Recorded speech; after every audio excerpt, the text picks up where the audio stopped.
My son-in-law, Mark, and his parents, Henry and Linda Harrison, held me in great contempt, believing I was entirely unworthy of their social circle. As I was heading to their home, I took a detour to help an older woman fix her broken-down car. This made me late, and when I arrived, I was filthy. They regarded me with complete disdain, treating me as if I were nothing but a nuisance. However, the woman I had assisted arrived shortly after, and what she said changed everything in an instant. The newspaper felt crisp in my hands as I folded it back to the sports section. My Saturday mornings had a familiar, comfortable rhythm to them. My coffee was getting cold in the old, chipped blue mug. A profound silence stretched through my tiny kitchen, a quietness that felt like an old friend. I had lived alone for so long that I had stopped expecting anyone to join me. It had been 3 years since my wife, Martha, had passed, and I still absent-mindedly placed the newspaper where she used to sit. The sudden, piercing ring of the phone shattered the stillness. My hand jerked, causing coffee drops to splash across the page. I wondered who would call me at 10:30 on a Saturday morning. My daughter, Rachel, usually texted before she called, and the few remaining friends I had were too considerate to interrupt my weekend solitude. I heard my name spoken with that familiar, icy tone. It was Mark's voice. I sat up in my wooden chair, which groaned against the linoleum floor. Mark never called me. Our rare communication always went through Rachel, finding the easiest path. I asked if everything was all right. A long, silent moment passed on the other end of the line, filled with the sound of his measured breathing. He explained that Rachel had insisted he call me about something. He said it was his mother's birthday dinner that night. My stomach tensed. It was Linda Harrison's birthday. I had completely forgotten, even though Rachel had mentioned it weeks ago. The way Mark had used the word insists made it clear that this invitation was not his idea. I told him that I understood Rachel wanted me to be there. Another, longer pause followed. He told me the family would be gathering at 7 o'clock at the Worthington Hills Country Club. I knew the place. The valet parking alone cost more than my weekly grocery budget, and the wine list read like an alien language, seemingly designed to distinguish the elite from the average.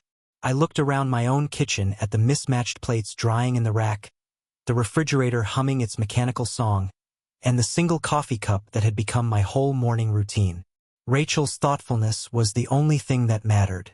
Mark's tone suggested that thoughtfulness had nothing to do with it. He simply said the dress was business casual, adding that the club had standards. The way he emphasized that last word felt like a small punch, not quite cruel enough to challenge directly, but sharp enough to remind me of my place in their world. I ran my thumb along the chipped rim of my coffee mug. I told him I would be there. He tersely said to be there at 7 o'clock sharp because they would not hold reservations. The line went dead before I could even reply. I held the phone to my ear for another moment, listening to the steady hum of the dial tone. Outside, a neighbor's lawnmower coughed to life, a familiar, mechanical sound I understood. Business casual at Worthington Hills. I glanced down at my faded Ohio State t-shirt and worn work pants. The clothes in my closet had not been to a country club in years, if ever. But Rachel would be there, and despite Mark's coldness, she had asked for me. That meant something. The coffee was now completely cold. I pushed back from the table and stood, my knees protesting the sudden movement. 7 o'clock gave me time, but not much. First, I had to find something appropriate to wear. Then I had to get a gift worthy of Linda Harrison's expectations. I flipped open my wallet on the counter and counted the bills inside. It was enough for a modest gift, but nothing that would impress the Harrison family. Still, it wasn't about impressing them. It was about showing up for Rachel because she needed me. Suddenly, my apartment felt smaller, its quietness less comforting. I grabbed my keys from the hook by the door, and their familiar weight felt solid in my palm. My old Toyota waited in the parking lot, as reliable as the sunrise despite its age and a collection of scratches. It was time to venture into their world, armed with nothing but stubborn pride and a father's love. 20 minutes later, I stood in front of my bedroom closet, water still dripping from my hair onto the towel around my shoulders. The shower had washed away the morning's quietude, but not Mark's words. Business casual at Worthington Hills. The implied message was to not embarrass them more than was necessary. My dress shirts were neatly hung in a row, pressed but showing their age. Navy blue seemed like the safest choice, conservative enough to blend in and dark enough to hide any imperfections. I pulled it from the hanger. The fabric was soft from countless washings. I remembered how Martha used to iron my shirts with military precision, each crease sharp enough to cut. Now I managed with wrinkle release spray and careful hanging. The drive to Eastland Mall took 15 minutes, navigating Saturday morning traffic. Families filled their SUVs, with kids clutching shopping lists for birthday parties and weekend excursions. They seemed like normal families who probably didn't have to navigate a minefield of social expectations every time they got together. Inside the mall, the weekend crowd moved with purpose. Young mothers pushed strollers past storefronts while teenagers gathered around phone charging stations. I found myself observing the other shoppers, wondering which ones would fit in at Worthington Hills, and which, like me, would stand out like a stain on silk. The perfume counter's competing scents hit me first, making my eyes water. Women in crisp uniforms offered samples and advice to customers who looked like they belonged in Mark's world. I moved deeper into the store, past displays of handbags that cost more than my monthly grocery budget. A sales clerk appeared beside me. Her smile was professional but genuine. She had a wedding ring on her finger and seemed to be in her mid-40s, the kind of person who understood the meaning of a working life. She asked if I needed help finding something. I told her I was looking for a birthday gift for my son-in-law's mother. Her expression subtly changed, and I knew she was reading between the lines. She asked about our relationship, and I simply said it was complicated.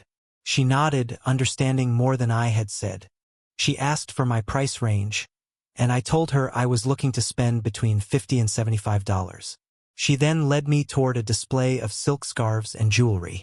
The area felt like safe territory for difficult relationships. Nothing too personal, nothing too cheap. She showed me an elegant, but not ostentatious, silver picture frame. She said it was a classic choice that showed thoughtfulness without overstepping. I turned it over in my hands, feeling its weight. It was solid but not flashy. The price tag read $68, which was more than I usually spent, but this was a special occasion. The memory of the first time I had met Henry and Linda Harrison hit me without warning. It had been 3 years ago. Rachel had insisted on a dinner at some fancy Italian place with white tablecloths and waiters in bow ties. I had worn my best shirt, the one Martha had picked out for church services and special occasions. The look on Linda's face when Rachel had introduced me was still vivid in my mind. There had been a moment of confusion, followed by a careful recalculation when she realized that her daughter-in-law's father worked on cars for a living. Henry's handshake was brief and dismissive. His attention had already shifted to safer topics. Rachel had tried to bridge the gap by saying that her dad worked with his hands and could fix anything. Linda had replied with a polite pause, "How practical," which had spoken volumes. The clerk's voice brought me back to the present, reminding me of the frame. I told her I would take it. She carefully wrapped it in tissue paper and put it into a small gift bag with ribbon handles. It was a professional presentation for amateur money. At the register, I counted out the bills, and the transaction felt heavier than it should have. As I walked back through the mall, I caught glimpses of my reflection in the storefront windows. I was in a clean shirt and pressed pants, carrying a gift bag, trying to dress up for people who had already decided I didn't belong. But this wasn't about them. This was about Rachel, about showing up when family needed me, even when that family didn't particularly want me there. My Toyota started on the second try, its engine settling into a familiar rhythm. I carefully placed the gift bag on the passenger seat and checked the clock on the dashboard. It was 12:40. I had enough time to get home, grab my jacket, and leave for Dublin with a few minutes to spare. The afternoon ahead felt like a journey into uncertain territory. I had 2 hours in the car to think and prepare for whatever awaited me at Worthington Hills. Mark's cold invitation echoed in my mind as I backed out of the parking space, but underneath it, I heard something else. Rachel's voice from that first dinner, trying to make peace between two worlds that had no interest in meeting halfway. I shifted into drive and headed home, the gift bag swaying with each turn. In 40 minutes, I would be on the highway, carrying a $68 piece offering toward a birthday party where peace seemed unlikely. But sometimes simply showing up was enough. Sometimes it had to be. Interstate 70 stretched ahead like a concrete ribbon, cutting through Ohio farmland under a golden afternoon sun. I had been driving for an hour, with cruise control set at 68 miles per hour and the radio playing classic rock at a low volume. The gift bag was secured on the passenger side with a seatbelt, my peace offering for what felt like enemy territory. The traffic was steady but not heavy, a typical Saturday afternoon flow of families heading to dinner and weekend plans. I checked the dashboard clock. It was exactly 2 o'clock, right on schedule for an arrival around 4:30, maybe even a little earlier. A silver Mercedes appeared ahead of me with its hazard lights blinking on the highway shoulder. An expensive car stopped dead. My instincts as a mechanic kicked in before my brain could fully process the scene. Someone needed help. I eased off cruise control and guided my Toyota behind the luxury sedan. A woman stood next to the open hood. Her silver hair caught the sunlight, and she was wearing a navy blazer that likely cost more than my monthly pension. She looked to be in her 60s, composed despite the situation, but clearly out of her element. As I got out of my car, I felt the highway wind and heard the constant rush of passing traffic. The woman watched me approach with the careful evaluation people use when a stranger offers help in an isolated place.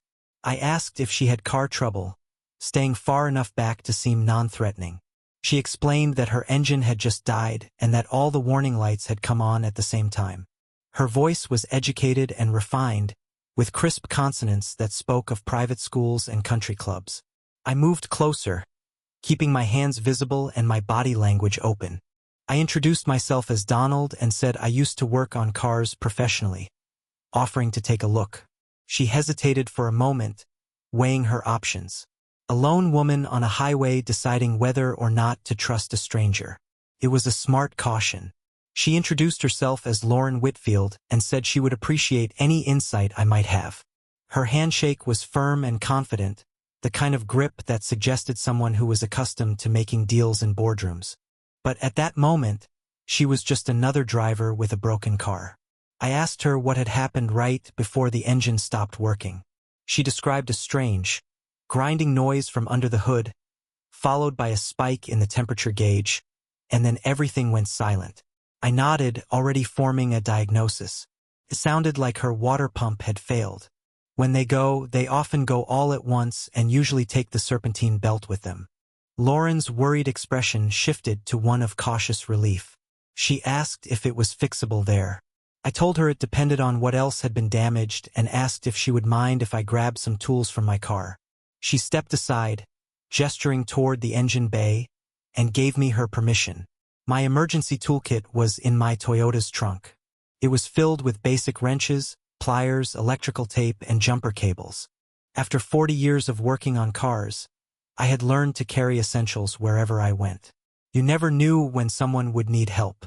As I walked back to the Mercedes, I noticed Lauren studying my car with undisguised curiosity. It was a 10-year-old Toyota next to a current-year luxury sedan. The contrast was not lost on either of us. I told her I wanted to see what was going on, leaning over the engine compartment. It was European engineering, complicated where American cars were simple and expensive where domestic cars used cheaper alternatives. But an engine was an engine, and this one told its story clearly. The belt was shredded and hanging loose, coolant was splattered everywhere, and the water pump pulley was wobbling on its shaft. I straightened up and told her I had good news and bad news. The good news was that I could probably get her car running again. The bad news was that it was going to take some time. Lauren glanced at her watch, a slim gold piece that caught the light. She asked how long it would take. I estimated an hour and a half, maybe 2, assuming I could create a temporary fix. I added that the alternative was calling a tow truck and waiting until Monday for parts. I told her the choice was hers. She looked down the empty highway and then back at me. Whatever she was considering, she made her decision quickly. She told me that if I was willing to try, she would be very grateful and asked what she needed to do to help. I told her to stay clear of the traffic side, as the repair would be messy. I rolled up my sleeves and dove into the engine bay, my hands already dark with road grime and coolant. The water pump would need a complete replacement eventually, but highway repairs were only about getting home, not permanent solutions. Lauren watched from a safe distance as I loosened the damaged belt and assessed the pump housing. It was a difficult fix, the kind that separated real mechanics from parts changers. She noted that I was missing my Saturday afternoon and that she had somewhere to be as well. I worked the wrench around a stubborn bolt, but cars don't have respect for social calendars. I looked up from the engine and explained that I was headed to a family dinner and a birthday party. I said I hoped it wouldn't make me late. She responded that we would see. I asked her where she was headed, and she said she was going to the same thing, a birthday celebration. The coincidence felt odd but not impossible. It was a Saturday evening in Ohio, and there were probably thousands of birthday parties. Still, something in her voice suggested that her gathering might be as challenging as mine. I went back to the repair, losing myself in the familiar rhythm of problem-solving. I had to remove the damaged parts, improvise with what was available, and make it work long enough to get her home. It was the same approach that had carried me through 40 years of other people's automotive emergencies. Time compressed as it always did when I was working. Traffic hummed past. The sun tracked slowly westward, and my hands moved through the German engineering like muscle memory, navigating familiar territory. 40 minutes into the repair, sweat had begun to collect under my collar despite the May breeze. The alternator housing came free with a satisfying click, revealing the real culprit.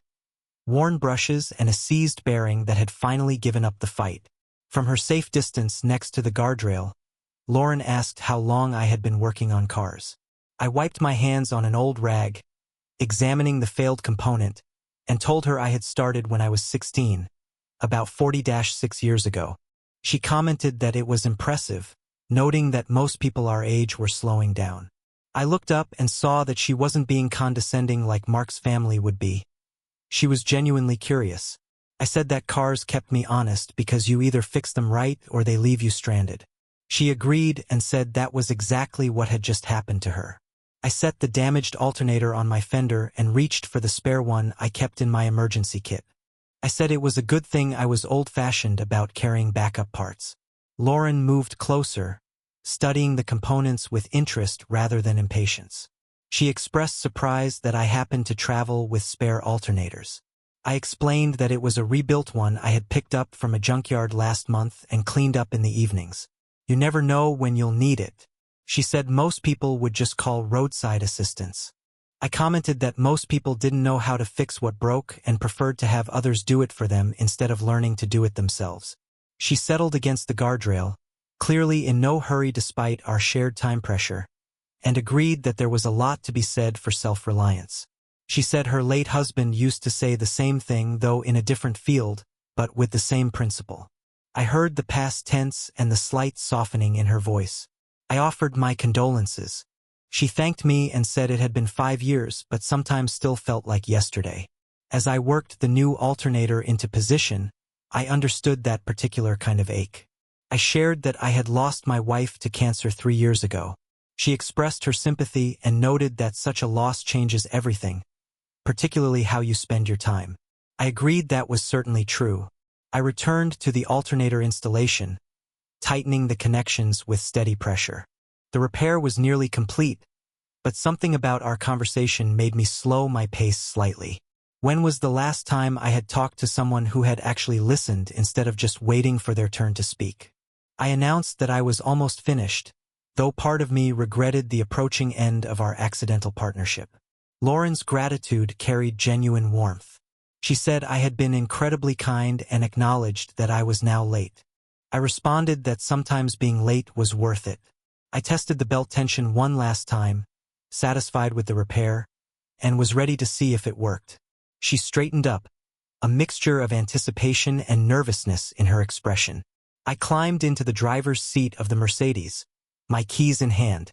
The afternoon had taken an unexpected turn, transforming what began as a sense of family duty into something more valuable. A reminder that genuinely good people existed, even when you found them in the most unlikely places. The key turned, and the engine immediately came to life, running smoothly and steadily. It was a total success. All the warning lights on the dashboard glowed green, completely extinguished. I gently revved the engine, listening to the new alternator's quiet hum from beneath the hood. It was perfect. Lauren leaned closer to hear the mechanical harmony and observed how different it sounded. I told her it should give her at least another 100,000 miles and to remember to check the belt tension every few months. I got out, wiping my hands with the old rag. Lauren took her wallet from her purse and asked what she owed me for 2 hours of expert work plus the part. I told her it was nothing, and that she didn't owe me anything. I began to gather my tools, stacking wrenches in their designated spots. I was simply happy to help. She stood there, holding her wallet, clearly struggling with my refusal. She couldn't believe I was serious after I had given up my entire afternoon, using my own equipment and my own alternator. I simply said that sometimes people need help. I said that the junkyard alternator had only cost $15 and that I had more than I would ever use. I closed my toolbox with a satisfying click. Besides, I told her what goes around comes around. I had been helped by someone once when I had needed it. She insisted that it felt wrong, but I told her to trust me, that it was not. Lauren slowly returned her wallet to her purse, but I could tell the conversation wasn't over. She then asked for my phone number, saying she would like to stay in touch. I was surprised by her request. I asked if she was sure, and she said she was very sure because it was not often that you meet genuinely decent people. I took out my old phone, which did what a phone was supposed to do without unnecessary complications. She carefully recited her number while I entered the digits, and then I called her immediately to confirm. Her phone rang with a classical song, something elegant I didn't recognize. I saved her contact information as Lauren Whitfield and said that she was now in my phone, and she replied that I was now in hers. She smiled, the first completely relaxed expression I had seen from her. She called me a highway angel, but I told her that Donald would be just fine. We stood there for a moment, both recognizing that our accidental meeting was coming to an end. Our 2 hours together had created something neither of us had expected. A genuine friendship forged through shared conversation and mutual respect. Lauren checked her watch and said that she was sorry to end our time together, but that she really needed to get going because she was terribly late. The mention of time hit me like cold water. My carefully planned schedule had disappeared into the highway assistance. I said I was late as well, forcing a casualness into my voice. I asked her where she was headed, and she said to the Dublin area. My heart skipped. I told her I was headed to the same general area. She said that it was a small world. She extended her hand for a final handshake, and her grip was firm and warm, holding a moment longer than strictly necessary. She thanked me again for everything I had done, and I told her to take care of herself. She wished me the same and repeated that she meant it about staying in touch. I watched her settle into the driver's seat, adjusting her mirrors and checking the instruments, like someone who was genuinely worried about mechanical reliability. The Mercedes purred contentedly. From my car, I grabbed the gift bag containing Linda Harrison's silver picture frame. The ribbon handles had wilted in the heat of the afternoon, but the present itself remained intact. At least I would not arrive empty-handed, even if I was embarrassingly late. Lauren's window rolled down as she prepared to merge into traffic. She told me to drive safely, and I wished her the same and told her to call if she had any more car trouble. She said she would and thanked me again for everything. She then pulled into the traffic flow with confidence, the Mercedes blending seamlessly among the other vehicles heading west toward Dublin. I waited a moment, watching her taillights disappear into the steady stream of Saturday afternoon travelers. My phone buzzed with a text message from her. Her number appeared on the screen, and the message said that my kindness had restored her faith in people. I quickly typed back that I was glad I could help and wished her safe travels. As I started my own engine, I felt a strange mixture of satisfaction and anxiety. The afternoon had taken an unexpected turn, transforming a sense of family obligation into something genuinely meaningful. Lauren Whitfield, a stranger just a few hours ago, was now someone I genuinely hoped to see again. But the Harrison family's party loomed ahead, and I was now catastrophically late. Mark's cold invitation echoed in my memory as I merged into traffic, following the same route Lauren had taken moments before. An hour later, I turned into the Worthington Hills subdivision, where every lawn looked professionally manicured and every driveway showcased vehicles that cost more than most people's annual salaries. The Harrison house stood at the end of a cul-de-sac like a monument to successful living. It was a two-story colonial brick house with gleaming bay windows and landscaping that belonged in a magazine. I parked my old Toyota behind a line of luxury cars. A BMW, a Mercedes, a Lexus, and an Audi. My 10-year-old car looked like it had wandered into the wrong neighborhood by mistake. The gift bag sat beside me, its ribbon handles now completely wilted. The silver frame inside suddenly felt inadequate for this level of wealth. As I walked up the curved driveway, I saw my reflection in a parked car's window. 2 hours of roadside work had left their mark. There were grease stains on my shirt and dirt under my fingernails despite my quick cleanup. My hair was disheveled from the highway wind. This was not at all business casual by Worthington Hills standards. The doorbell chimed with classical notes, probably worth more than my monthly utility bill. Through the glass panels, I could see movement and hear the murmur of conversation and clinking glasses. The party had been running smoothly without me. Linda Harrison opened the door herself, and her expression shifted through several stages in rapid succession. Surprise, assessment, and barely concealed horror. She took in my appearance with the kind of look people reserve for unpleasant surprises. She didn't greet me, but simply said my name, as if she were confirming an unwelcome diagnosis. I apologized for being late and wished her a happy birthday, offering her the gift bag. She accepted it with just the tips of her fingers, as if she were worried about contamination. I told her I was 2.5 hours late because I had to help someone with car trouble. She said that she understood, and her tone suggested she saw quite a lot, none of it favorable. She then said that her guest had arrived and announced my presence to Mark. The pause before she said the word guest carried enough ice to freeze the Ohio River. She stepped aside, reluctantly allowing me into the foyer. The interior confirmed what the exterior promised. Marble floors, a crystal chandelier, and artwork that probably cost more than my car. Mark appeared from the living room with a wine glass in his hand. His tie was perfectly knotted and every hair was in place. His eyes swept over my appearance with the same dismay his mother had shown. He said that there I was and made it sound like an accusation. He said they had been wondering if something had happened to me. I told him that something had happened, that someone had needed help. He took a sip of his wine, clearly struggling with how to handle my presence, and told me that I was there now. Rachel emerged from the kitchen, looking beautiful in a navy dress that probably cost more than my weekly pension. Her face lit up when she saw me, then dimmed as she noticed my condition. She said she had been so worried and hugged me despite my disheveled state. Her gesture was a warm contrast to the Arctic reception from her in-laws. She asked if I was okay. I told her I was fine, that I had just gotten a little dirty helping someone whose car had broken down. Linda's expression suggested that getting dirty was something decent people simply did not do. Linda's husband, Henry, cut across the foyer as he joined our awkward gathering. He said that I was fine as I was, preferring blunt dismissal to his wife's icy words. He said there was no point in pretending the situation was anything other than what it was. Rachel's face flushed with embarrassment, and she said, "Henry, please." He ignored her and said they were supposed to be entertaining actual business associates, making it sound like a physical blow. I felt the afternoon's good feelings from helping Lauren begin to evaporate under the weight of their collective judgment.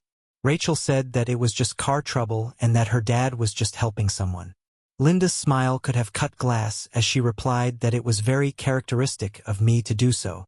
Mark cleared his throat, clearly uncomfortable with the escalating tension but unwilling to defend me.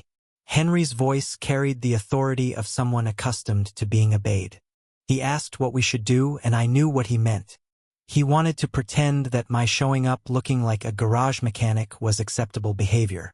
I opened my mouth to respond, but Rachel stepped between us, her loyalty to me battling her desire to keep the peace in her marriage. She desperately said that I didn't know I would be helping with car repairs and that these things happen. Linda repeated the words, "these things," and said that they happened to a certain type of person.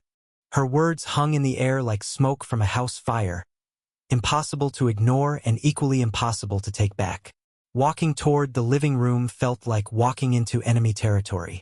Guests turned their heads as we passed, their conversations pausing as they took in my disheveled appearance among the perfectly groomed attendees. Crystal glasses caught the light, elegant appetizers decorated silver trays, and everyone wore clothes that probably cost more than my monthly pension. I found myself standing in the center of the room like an exhibit, aware that every eye was evaluating my grease-stained shirt and dirty jeans against the backdrop of marble tables and imported furniture. The birthday cake sat on the dining table, 3 layers of professional perfection that made my $68 gift frame seem pathetic by comparison. Linda theatrically announced to the room that since I had finally graced them with my presence, perhaps they could begin the birthday celebration. Her words carried enough venom to poison the punch bowl. Several guests shifted uncomfortably, recognizing the tension crackling through the formal atmosphere. I moved toward an empty chair, thinking I would quietly blend into the gathering, but Linda's voice cut across the room like a blade. She said that she did not think so, and the entire party froze. 20 pairs of eyes turned toward us, witnessing what was about to unfold. She continued, her voice rising to ensure every guest could hear, that if I could not dress like a human being, then I should not sit at the table with human beings. The silence that followed was absolute. Even the background jazz music seemed to pause in shock. Rachel's face went white, her hand moving involuntarily toward her throat. Rachel said, "Mom, that's my father." Mark added with calculated cruelty that I apparently thought birthday parties were appropriate places to display my hobby clothes. I felt heat rise in my chest. The afternoon's confidence from helping Lauren battled against years of accumulated slights. Around us, guests pretended to examine their drinks while straining to hear every word. Henry's voice carried the authority of someone accustomed to being obeyed. He said that I should either change into something civilized or go home. He said they couldn't afford to have such a display at their celebration. The pause before he said the word display hit like a physical blow. I looked around the room at faces that mixed embarrassment with curiosity. I knew these were decent people who were uncomfortable with witnessing public humiliation but were too polite to intervene. Rachel stepped between me and her in-laws, her voice shaking. She pleaded with them not to do this and said that I had helped someone whose car had broken down and that helping people was who I was. Linda's smile could have cut glass as she replied that that was exactly the problem, and that some people simply didn't understand appropriate boundaries. I thought about Lauren, stranded on the highway and grateful for the assistance of a stranger. The memory of her genuine appreciation stood in stark contrast to this elegant cruelty. She had thanked me for getting dirty to help her. These people wanted to punish me for the same thing. I said quietly that they were absolutely right. Rachel's eyes widened with panic. I looked directly at Linda, then at Mark, and then at Henry. I told them that some people didn't understand appropriate boundaries and that some people thought money made them better than other human beings.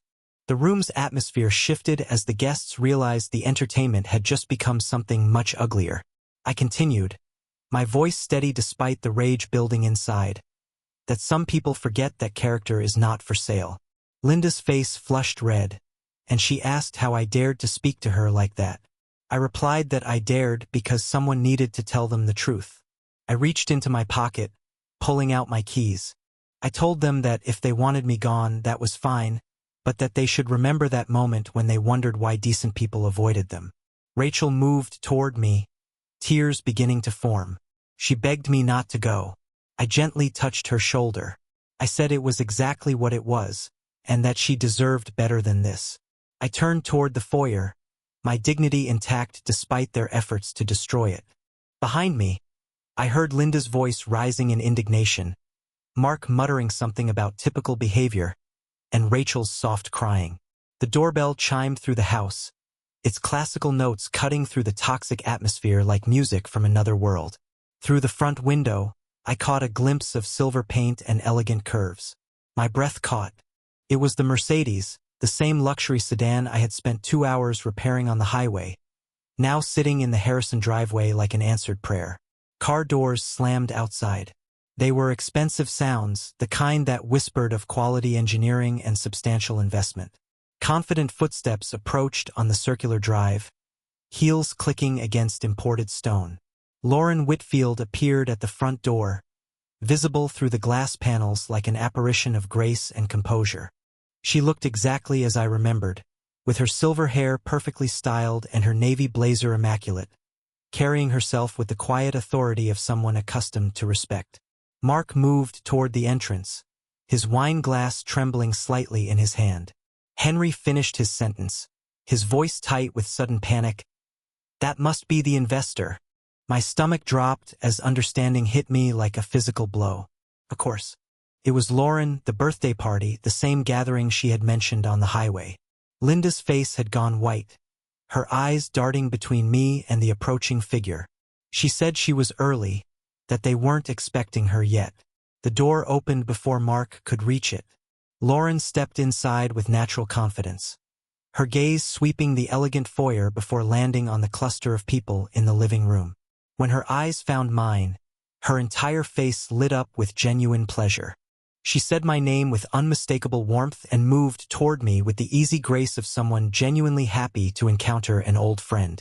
The Harrison family stood frozen, their minds clearly racing to understand this unexpected connection. I greeted her by her name and said it was a small world. She agreed that it certainly was. She reached me, and for a moment, the afternoon's humiliation seemed to fade. She asked me how the rest of my drive had gone and said she hoped I was not too late for my family gathering. I repeated the words "my family gathering," not missing the irony. I told her that this was it. Lauren's eyebrows rose in surprise. She thought it was lovely, and what were the odds?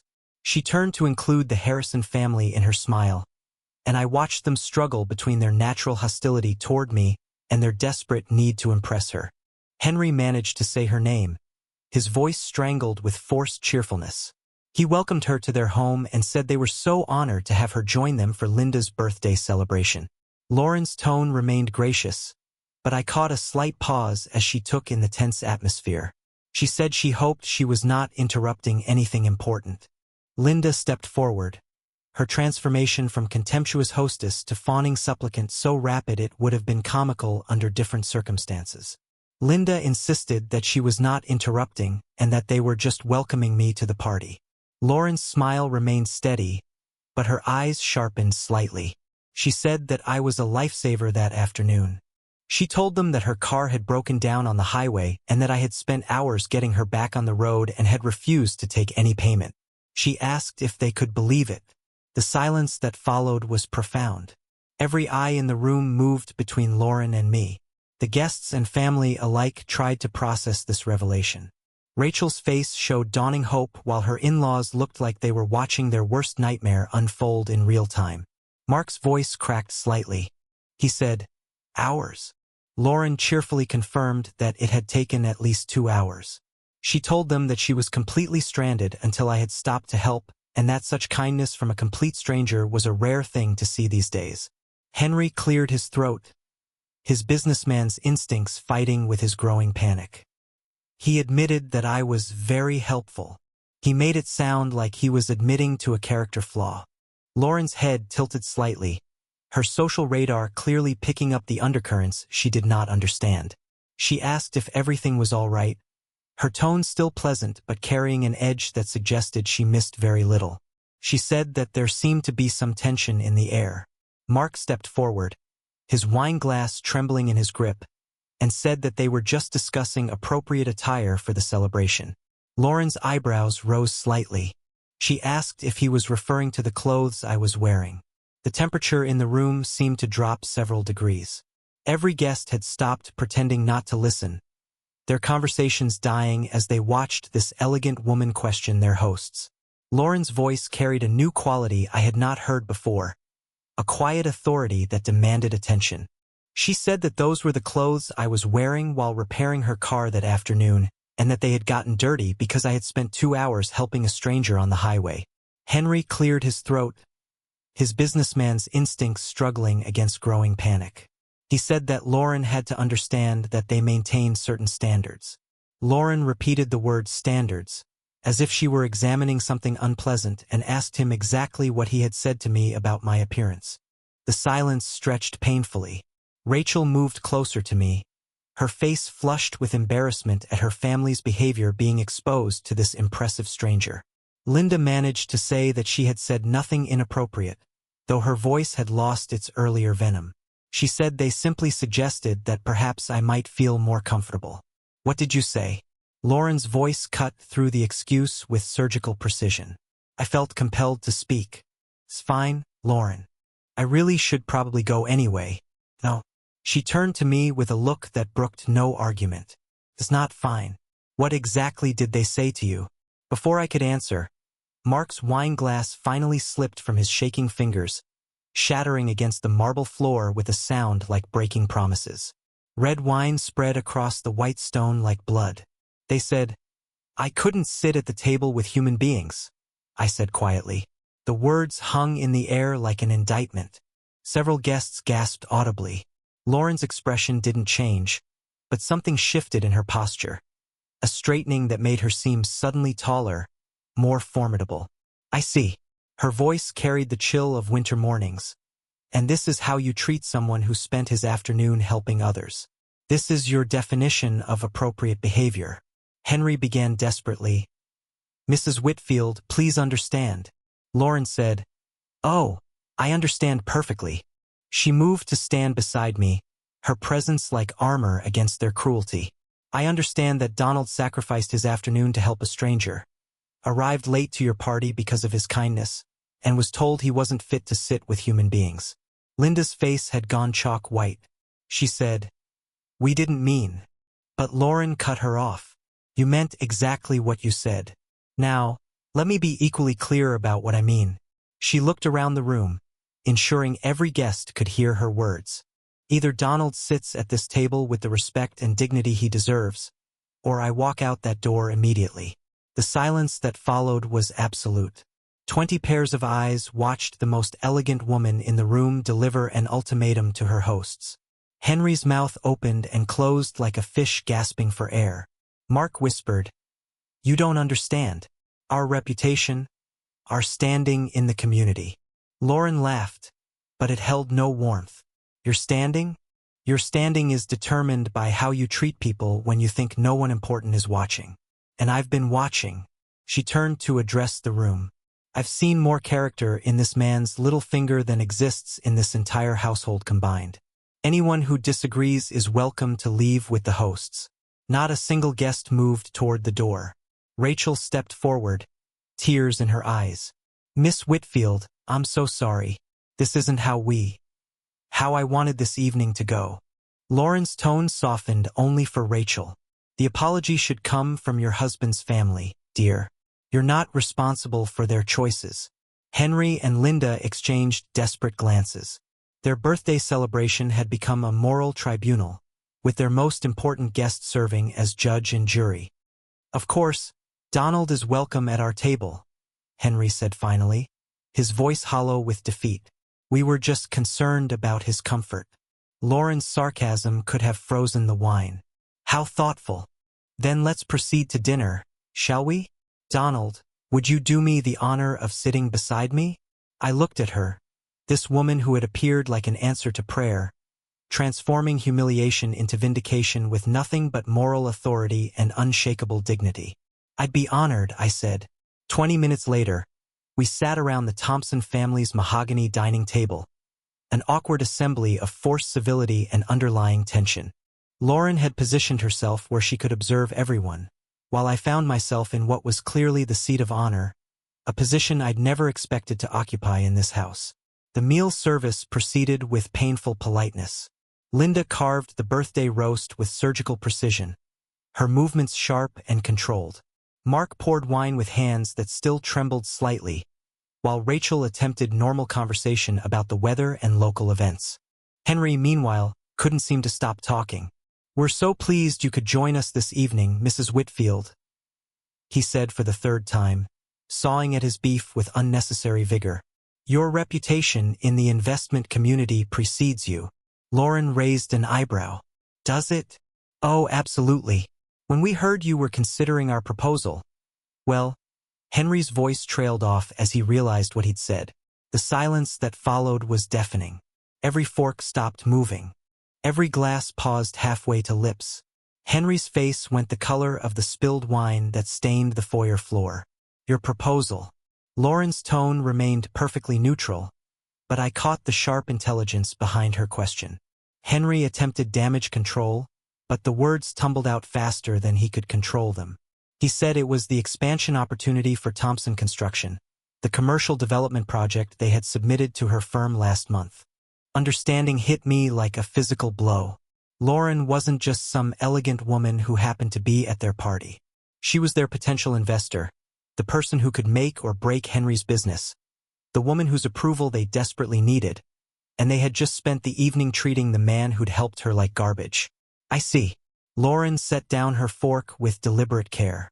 Yes, I do evaluate investment opportunities through my venture capital firm, though I have to say tonight has been quite educational. Mark's wine glass stopped moving entirely. Educational indeed. You see, my investment decisions aren't based solely on financial projections and market analysis. Lauren's voice carried the authority of someone accustomed to boardrooms and million-dollar decisions. Character matters. Integrity matters. How people treat others when they think nobody important is watching. That matters enormously. Henry's face had gone from red to gray. Mrs. Whitfield, if there's been any misunderstanding. Lauren said, Oh, there's been no misunderstanding at all. Her smile could have frozen fire. I understand perfectly. You needed my investment, invited me to your party, and then spent the evening demonstrating exactly the kind of people you are. Linda finally found her voice. She said they were simply maintaining appropriate standards. Lauren's laugh held no warmth. You told a man who'd spent his afternoon helping a stranger that he wasn't fit to sit with human beings. Is that your standard? I felt the room spinning as the full scope of the situation became clear. These people who had humiliated me, who had tried to exclude me from their gathering, were dependent on the goodwill of the woman I'd helped on the highway. The cosmic justice of it was almost too perfect to believe. The irony is quite remarkable, don't you think? Lauren continued, her gaze moving around the table. The man you deemed unworthy of your company is the same person who spent 2 hours repairing my car this afternoon. Without him, I wouldn't have made it here at all. Henry's knife clattered against his plate. He said, We didn't know. Lauren cut him off again. You didn't know. You judged Donald based on his appearance, his profession, his social status. You never bothered to consider his character, his kindness, his competence. Lauren took a sip of wine, her movements deliberate and controlled. In my experience, those are far better indicators of a person's worth than the price of their clothing. Rachel had tears in her eyes. Mrs. Whitfield, my father is a good man, the best man I know. Lauren's tone softened only for Rachel. I can see that, dear. It's quite obvious to anyone with eyes to see. The question is whether your husband's family can see it. The birthday cake sat untouched on its crystal stand. 3 layers of perfection that nobody seemed interested in celebrating. Around the table, the other guests maintained careful silence, unwilling witnesses to a reckoning they hadn't expected. I want you to understand something, Lauren said, addressing the Thompson family directly. Donald Campbell stopped on a busy highway to help a complete stranger. He worked for 2 hours in the heat, got dirty, used his own tools and parts, and refused to accept any payment. He made himself late for your gathering because he prioritized helping someone in need. Her words hung in the air like an indictment. She said their response was to humiliate him for the very kindness that had brought her there safely. Lauren's voice carried the weight of absolute moral authority. That tells me everything I need to know about your character, and character, as I mentioned, is crucial to my investment decisions. Henry's hands were shaking now. Mrs. Whitfield, please, if you could find it in your heart to reconsider. Oh, I'm considering many things right now, Lauren replied, her tone suggesting the considerations were not favorable. Lauren set down her napkin with the deliberate precision of someone accustomed to making decisions that change lives. The dining room fell silent, except for the soft ticking of the grandfather clock in the corner, counting down the moments until judgment. "I've made my decision about the Thompson construction investment," she announced. Henry's face went the color of ash. "Mrs. Whitfield, please, if you could just let me finish." Lauren's voice carried the authority of boardrooms and million-dollar decisions. "In my 30 years of venture capital investment, I've learned that numbers tell only part of the story. The most important factor in any business partnership is character." She looked around the table, her gaze settling on each Thompson family member in turn. Character reveals itself in how people treat others when they believe no one important is watching. Character determines whether a business relationship will thrive or merely survive until the first real challenge. Mark's wine glass sat forgotten in his trembling hand. Character. Exactly. You see, I don't just invest in business plans or market projections. I invest in people, and the people I choose to back must demonstrate basic human decency, integrity, and respect for others. Lauren's tone remained professional, but steel ran beneath her words. "Those qualities aren't negotiable." Linda leaned forward desperately. "Mrs. Whitfield, surely you understand that we maintain certain standards." "Standards?" Lauren's smile could have cut glass. "Yes, let's discuss standards. This afternoon, when my car broke down on the highway, I was helped by a man who spent 2 hours of his own time, used his own tools and parts, and refused any payment for his assistance. That man demonstrated the kind of character I value in business partners." Henry's hands shook as he reached for his water glass. "We had no way of knowing." "That's precisely the point. You had no way of knowing Donald's connection to me, so you revealed your true selves. You told a man who had sacrificed his afternoon to help a stranger that he wasn't fit to sit with human beings." Lauren's voice remained calm, but her words landed like hammer blows. "You demonstrated exactly the kind of character I cannot support." The room felt like a courtroom awaiting verdict. Other guests had stopped pretending to eat, their attention fixed on this elegant woman delivering judgment with surgical precision. "I require business partners who understand that success depends on more than profit margins and market share. It depends on treating people with dignity regardless of their appearance, profession, or social status." Lauren's gaze moved to me briefly, acknowledgement and respect clear in her expression. "Donald Campbell embodies those values. You do not." Rachel's voice came out as barely a whisper. "What does this mean?" "It means," Lauren said clearly, "that I will not be investing in Thompson Construction.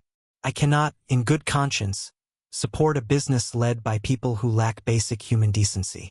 The silence that followed was deafening. Henry's face had gone from ash to chalk, the reality of financial ruin settling in like a physical weight. Linda's perfectly composed facade cracked, revealing genuine panic beneath the social polish. "Please reconsider," Henry managed. "Our expansion plans, the jobs we'll create, the community development. We'll have to find funding elsewhere." Lauren's tone brooked no argument. "I've seen enough tonight to know that any business relationship between us would be fundamentally incompatible with my values." Mark set down his wine glass with shaking hands, but said, "We didn't know about your connection to him, and that's exactly why this decision is easy." Lauren's smile held no warmth. "You treated Donald poorly because you thought it didn't matter, because you believed there would be no consequences for cruelty. That tells me everything I need to know about your character and judgment." I felt something shift inside my chest, a lightness I hadn't experienced since Martha passed. Not triumph exactly, but the profound satisfaction of seeing justice served. These people who had tried to humiliate me, who had deemed me unworthy of basic respect, were facing the consequences of their own behavior. Character isn't something you can turn on and off based on who's watching. Lauren continued, "It's who you are when you think it doesn't matter. And tonight you showed me exactly who you are." Henry's business empire, built on contracts and connections dependent on investment and goodwill, crumbled in that elegant dining room with the efficiency of a controlled demolition. 3 decades of social climbing and wealth accumulation undone by 15 minutes of revealed character. "I hope," Lauren said, standing with natural grace, that this experience teaches you something valuable about how to treat other human beings, though I suspect the lesson will be expensive. The birthday cake sat untouched on its crystal stand.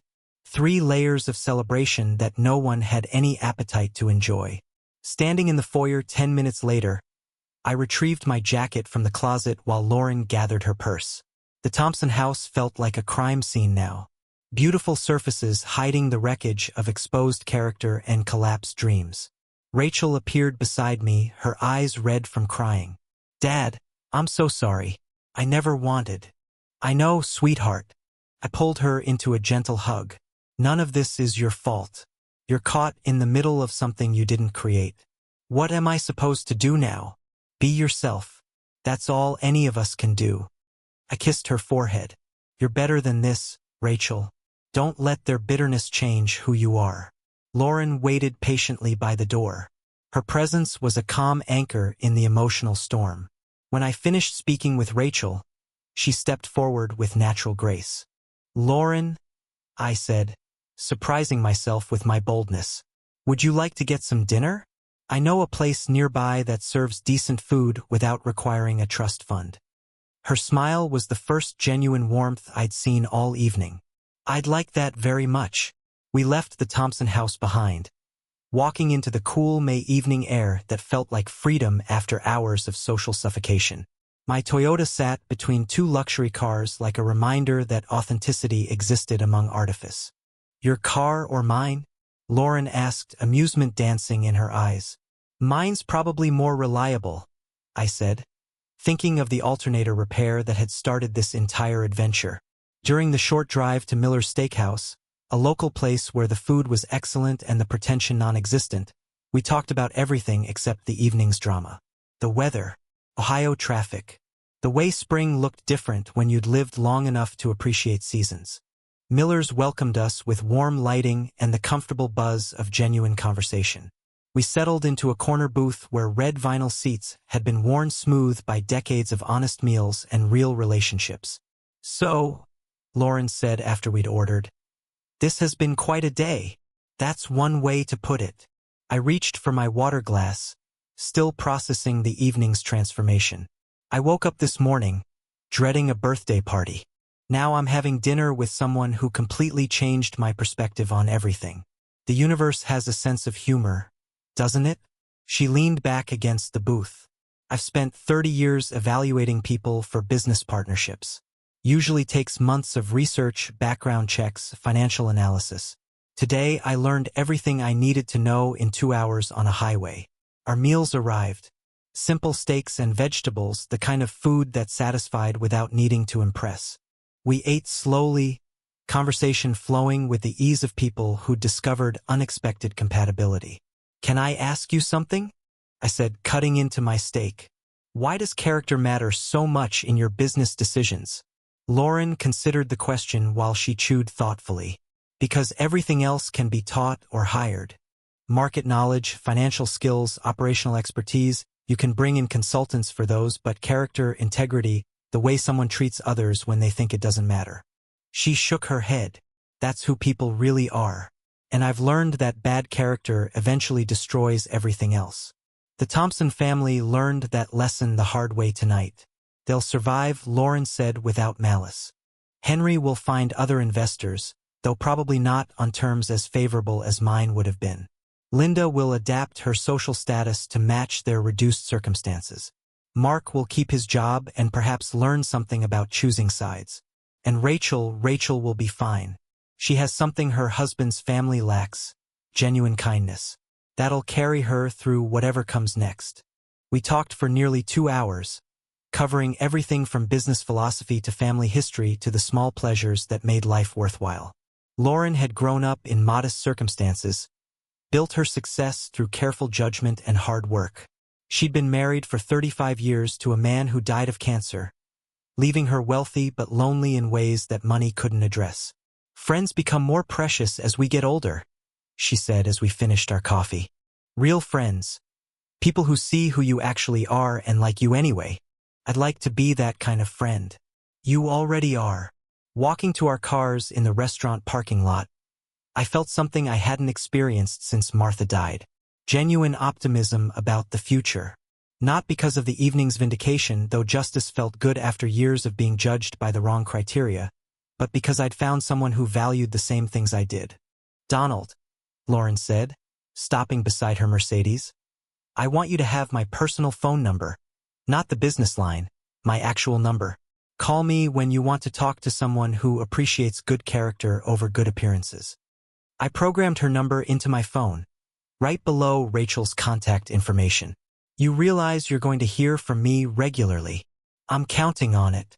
Driving home through the quiet streets of Dublin, I reflected on the day's impossible journey from highway assistance to moral vindication to genuine friendship. Martha would have loved Lauren. Two women who understood that kindness mattered more than status, that helping others was its own reward. My phone buzzed with a text message. Lauren's number appeared on the screen. "Thank you for reminding me that good people still exist. Looking forward to our friendship." I typed back, "Thank you for seeing something worth defending. Drive safely." The apartment waited for me, small and modest, and exactly what I needed. But it no longer felt empty. Tomorrow would bring new possibilities. Coffee with a friend who valued character. Conversations with someone who understood that dignity couldn't be purchased. Sometimes justice arrives wearing an elegant blazer and driving a Mercedes, armed with nothing but moral authority and the power to recognize authentic human worth.